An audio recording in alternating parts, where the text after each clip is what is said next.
What made you go on your villain arc? My son's name was Ethan, and he was 8 years old when a drunk driver named Vincent Caldwell killed him on a Wednesday evening in October. I was working the night shift at Mercy General Hospital when I got the call, and by the time I made it to the emergency room where I'd spent the last 12 years as a trauma nurse, my son was already gone. The doctor who pronounced him dead was someone I'd worked alongside for years, and I watched her hands shake as she tried to find words that didn't exist, apologies that couldn't bring back the child who'd been waiting at the crosswalk with his backpack still on his shoulders. Vincent Caldwell had blown through a red light going 60 in a 35 zone with a blood alcohol level 3 times the legal limit, and my son had died on impact while the drunk driver walked away with minor bruises and a broken wrist. The police told me he'd been coming from some corporate event at a downtown hotel, celebrating another successful quarter at the investment firm where he served as CEO.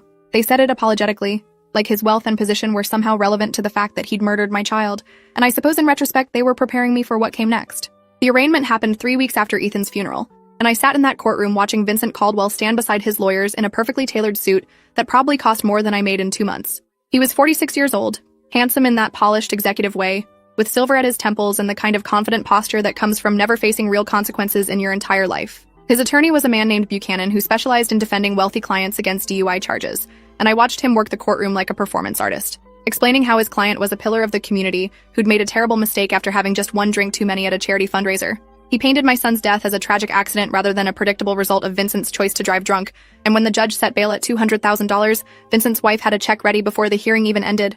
He walked out of that courthouse a free man pending trial, and I stood on the steps watching him climb into a black Mercedes SUV while cameras flashed and reporters shouted questions he ignored with practiced ease. Something cold and final settled into my chest as I watched him drive away, a calculation forming that I didn't fully understand yet, but would come to define the next year of my life. The trial took 7 months to get to court, and during that time I learned everything there was to know about Vincent Caldwell's carefully constructed existence. He lived in a gated community called Riverside Estates with his wife Patricia and their 2 teenage children, a boy and a girl who attended Preston Academy.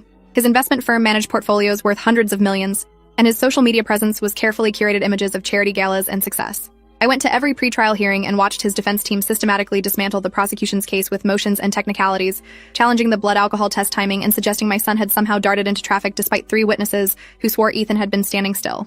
By the time we got to trial, they'd created enough reasonable doubt that I could see it in the jury's faces, the subtle shift from certainty to confusion that Buchanan had orchestrated through weeks of expert testimony and character witnesses. The verdict came back on a Friday afternoon, guilty of vehicular manslaughter rather than vehicular homicide, and the distinction mattered because it meant Vincent would serve minimal time instead of decades. Sentencing day arrived 6 weeks later, and Judge Mariana Ellis delivered a sentence that made my vision narrow to a tunnel point. 6 months in minimum security with work release privileges, followed by 5 years probation. Vincent Caldwell would serve exactly 63 days before being released on good behavior, and I sat frozen while my ex-wife sobbed beside me, both of us understanding that we'd just witnessed the price of a child's life when the killer could afford excellent legal representation. I took a leave of absence from Mercy General that week, telling my supervisor I needed time to grieve, which was technically true even if my grieving was taking a darker turn than anyone imagined. I spent those 2 months while Vincent served his minimal sentence learning everything about his life, his routines, his business dealings, his medical history. The last part was easier than it should have been because I still had access to the hospital's patient database through the VPN they'd given me for remote charting, and Vincent had been treated at Mercy General 3 years earlier for a minor surgery. His medical records showed he was diabetic, type 2, managed with metformin and supposedly careful diet. All of this was documented in files I had no legal right to access, but I'd stopped caring about rules the moment my son's body hit the pavement. The night Vincent was released from minimum security, I watched from my car as he walked out with Patricia waiting in that same Mercedes. They drove straight to an upscale restaurant where they celebrated with champagne and expensive steaks, and I sat in the parking lot watching them through the window, watching him laugh like the past 3 months had been nothing more than an inconvenient interruption. Something crystallized in me then, a plan that had been forming in fragments suddenly becoming clear and actionable. I went back to work at Mercy General the following week, and everyone was careful around me in that way people get when tragedy has touched someone they know. My supervisor welcomed me back and said the emergency department had missed me, never suspecting that I'd returned not to heal but to acquire the tools I'd need for something darker. I started volunteering for extra shifts, making myself indispensable, ensuring that my presence became so routine that nobody would question why I was accessing certain areas or systems. I needed to be invisible in plain sight, just another dedicated nurse working too many hours because she needed the distraction from grief. Vincent's medication was the key, but acquiring and switching it presented challenges I needed to solve carefully. His prescriptions were filled at Davidson Pharmacy 3 blocks from his office, picked up during lunch on the first Thursday of every month with clockwork regularity. The pharmacy had security cameras covering the main counter and entrance, but I'd visited multiple times under the pretense of filling my own prescriptions and noticed the blind spot near the pickup window where returned medication sat before being restocked. I spent weeks observing the staff patterns, learning which pharmacist worked Thursdays and when they took their breaks, identifying the exact moments when the prescription area was unwatched for 30 to 40 seconds. I acquired metformin in various dosages through the hospital pharmacy, taking 1 or 2 pills at a time from multiple bottles to avoid triggering inventory alerts, building up a supply that would let me switch Vincent's correctly dosed medication with either overdoses or underdoses depending on which would cause more medical chaos. The hospital's medication tracking system logged every access, but I'd learned to cover my tracks by documenting false patient administrations that would pass casual auditing, creating paper trails that showed the medication going to patients who'd been discharged or transferred before anyone could verify. The first switch happened in early November, and I'd planned it with the precision of a military operation. I arrived at Davidson Pharmacy at 11:45, wearing business casual clothes instead of scrubs, carrying a legitimate prescription I actually needed filled. Vincent's prescription had been ready since that morning according to the pharmacy's automated system, sitting in the pickup bin with a dozen others. The pharmacist on duty was helping an elderly customer with a complicated insurance issue. Her back turned to the bins, and I positioned myself at the counter with a clear view of both the pharmacist and the door. The moment stretched out as I waited for the perfect window, my heart pounding so hard I thought everyone in the pharmacy must hear it. When another customer entered and called the pharmacist's attention, I reached across the counter and swapped the label on Vincent's medication with one I'd printed at home, replacing his correct 1,000-milligram dosage with pills containing 1,500 milligrams. The switch took 18 seconds and nobody noticed because I looked exactly like what I was supposed to be, a customer waiting patiently for service.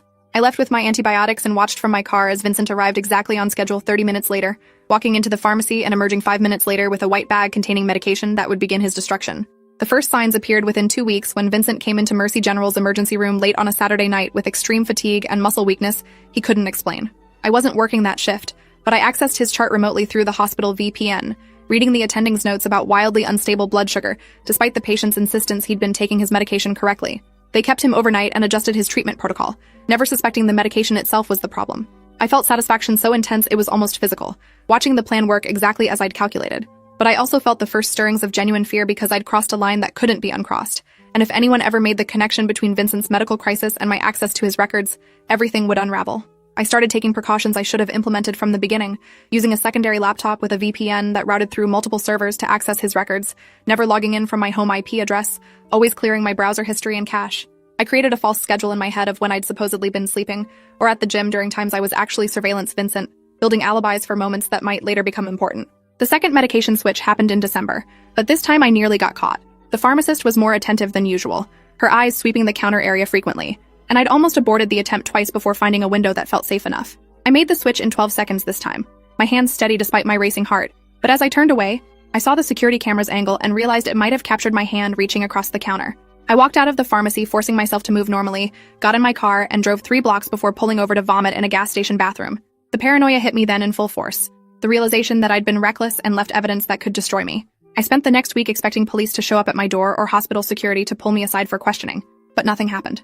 The pharmacy's security footage was probably only reviewed if there was a complaint or incident, and nobody had any reason to suspect anything unusual had occurred. Still, I knew I couldn't keep making direct switches without eventually being noticed, and I needed to adapt my approach.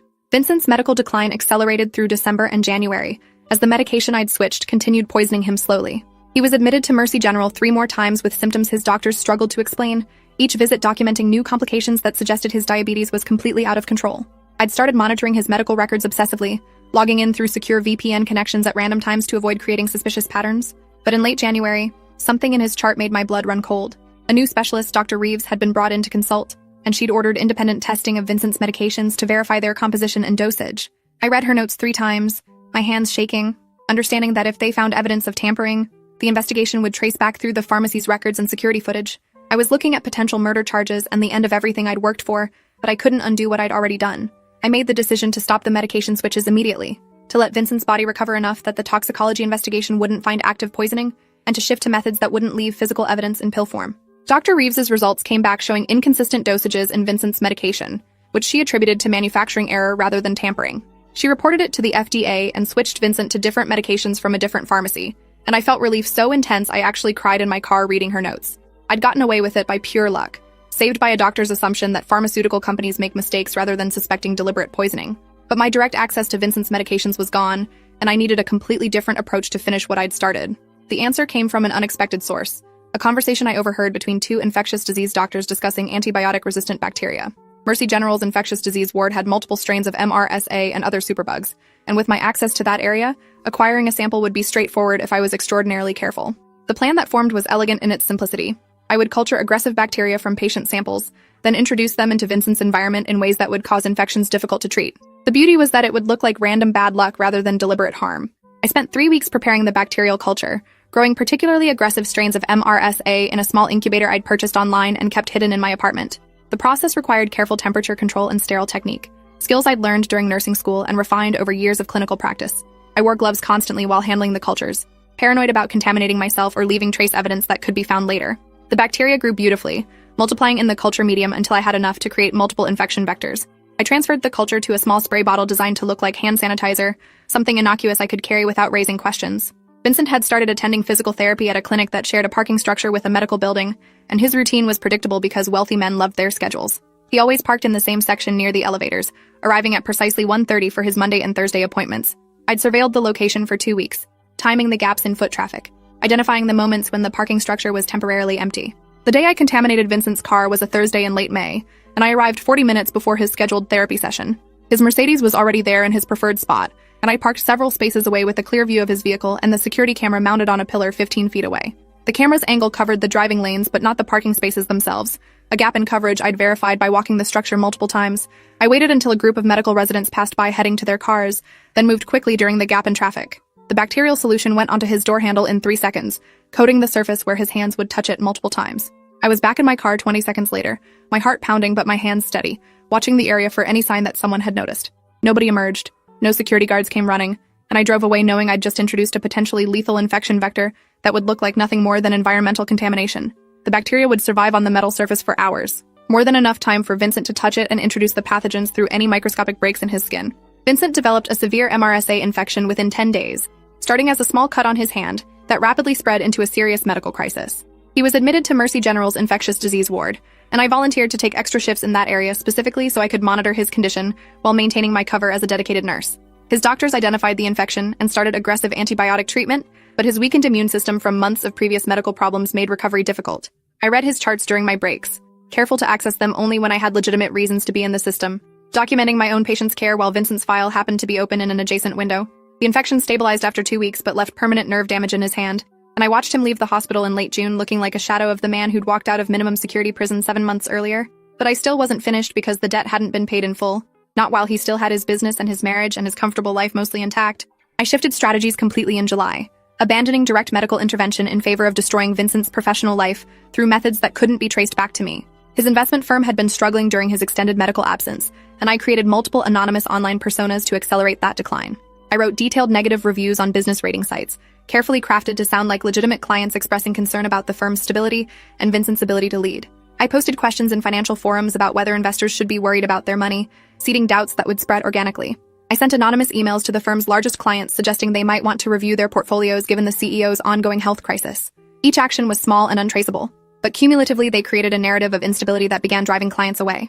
I used public Wi-Fi networks and VPN services that routed through multiple countries, never posting from the same location twice, building a digital footprint that would be impossible to trace back to my real identity. Vincent's partners eventually forced him into early retirement with a buyout that was generous on paper, but represented the complete loss of the company he'd built over 20 years. Patricia filed for divorce in August, the final domino falling in Vincent's systematic destruction. The filing cited irreconcilable differences, but the timing suggested she'd reached her breaking point dealing with his medical crisis and their deteriorating finances. I tracked the court records obsessively, watching their assets get divided and their family home get listed for sale, satisfaction mixing with exhaustion because I'd been maintaining this campaign for nearly a year, and the constant vigilance was wearing me down. I'd lost weight, stopped sleeping properly, isolated myself from everyone who might notice I was becoming someone different than the person I'd been before Ethan's death. My ex-wife called occasionally to check on me, and I forced myself to sound normal, to make small talk about work and weather while concealing the fact that I'd become the kind of person who grew bacterial cultures to infect my son's killer. The distance between who I'd been and who I'd become felt infinite, but I couldn't stop because stopping would mean accepting that Vincent had gotten away with killing Ethan, and that was impossible to accept. September marked a year since Ethan's death, and I visited his grave for the first time since the funeral, because I'd been too consumed with destroying Vincent to properly grieve. Standing there, looking at the small headstone with dates that were far too close together, I felt something crack inside me. I'd accomplished what I set out to do, systematically destroying Vincent's health, career, and family, while remaining invisible as the cause. But standing at my son's grave, I couldn't feel triumph or closure, just emptiness, and the growing realization that nothing I'd done would bring Ethan back or fill the void his absence had created. I cried for the first time in months, not careful silent tears but deep gasping sobs that left me sitting on the ground with my back against his headstone. A groundskeeper approached to check if I was okay, and I pulled myself together, apologizing and leaving before anyone could see me completely break down. I drove home and sat in my apartment staring at the wall, understanding that I'd crossed lines I couldn't uncross and become someone I no longer recognized. I went back to Mercy General the next day and requested a transfer to the rehabilitation unit, telling my supervisor I needed a change after the difficult year I'd experienced. She approved immediately, and I moved to a new department, physically separating myself from the emergency department where I'd spent so many hours accessing Vincent's records and planning his destruction. The change helped break the obsessive patterns I'd fallen into, though I still found myself thinking about him constantly and wondering if he understood yet how completely his life had been dismantled. I heard through hospital gossip that he'd been readmitted in October for infection complications, that his prognosis remained uncertain, and part of me wanted to check his records one final time. But I forced myself to stop because I'd accomplished what I'd set out to accomplish, and continuing to pursue him would only increase the risk of eventual discovery. I started seeing a therapist, lying about the specifics but talking generally about grief and anger and the struggle to find meaning after loss. She was kind and competent and had no idea she was counseling someone who'd spent a year poisoning another human being. 3 months later, scheduling placed Vincent in my patient load at the rehabilitation unit without anyone realizing the connection between us. I saw his name on my assignment sheet one morning and felt my chest tighten, knowing I could request reassignment but choosing not to because I wanted to see him one final time. When the aide wheeled him into the treatment room, I turned to greet him with my professional smile in place, and he didn't recognize me. I was just another nurse in scrubs helping him through physical therapy exercises, invisible and forgettable. We worked through his rehabilitation routine in silence, his weakened body struggling with movements that should have been simple, and I documented his limitations in clinical language while feeling nothing but cold satisfaction. Near the end of the session, he made small talk asking how long I'd been in rehabilitation, and I mentioned I'd transferred from the emergency department after a difficult year. Something shifted in his expression then. Discomfort, or perhaps recognition, and he said he was sorry I'd had a hard time. I thanked him with practiced grace and continued the exercises, watching his face carefully for any sign he understood who I was, but there was nothing. No recognition of me as someone whose life he'd destroyed, no connection between my grief and his actions. I finished the session professionally and documented his progress in the system, then stood at the nurse's station staring at his chart and making a decision. I could tell him who I was, could reveal everything I'd done and watch him understand that his year of suffering hadn't been random misfortune. But doing so would risk everything I'd accomplished and potentially expose me to prosecution for crimes I'd gotten away with through careful planning. The smarter choice was to let him remain ignorant, to let him die eventually, without ever knowing that his destruction had been orchestrated by the mother of the child he'd killed. I closed his chart and walked away, choosing silence over revelation, understanding that sometimes the best revenge is remaining invisible, while your enemy's life crumbles around them. Vincent would never know what I'd done or why his body had betrayed him so catastrophically, and that ignorance was perhaps more cruel than any confession could have been. I left Mercy General 2 weeks later, submitting my resignation and walking away from 12 years of nursing without explanation. My supervisor called multiple times, but I ignored the messages because there was nothing I could say that would make sense to anyone who hadn't lost a child to preventable violence. I'd used my medical knowledge to harm rather than heal, had become exactly the kind of person I'd once sworn to oppose, and continuing to work in healthcare felt like a betrayal of every oath I'd taken. I found work as a medical consultant for a law firm specializing in malpractice cases, using my clinical expertise to review charts and identify errors. The irony not lost on me that I was now professionally documenting the kind of harm I'd deliberately inflicted on Vincent. 6 months later, I saw a news article reporting that Vincent Caldwell had died from complications related to his ongoing health problems. The article was brief and made no mention of drunk driving or the child he'd killed, just painted him as a victim of mysterious medical decline. I read it twice and felt nothing. No satisfaction or regret, just acknowledgement that the story had reached its conclusion. Vincent was dead and Ethan was dead and I was alive carrying the weight of what I'd done. Whether that made me villain or something else entirely wasn't for me to judge. Appreciate you watching this far. If you enjoyed it, drop a like, leave a comment, and subscribe so you won't miss the next story.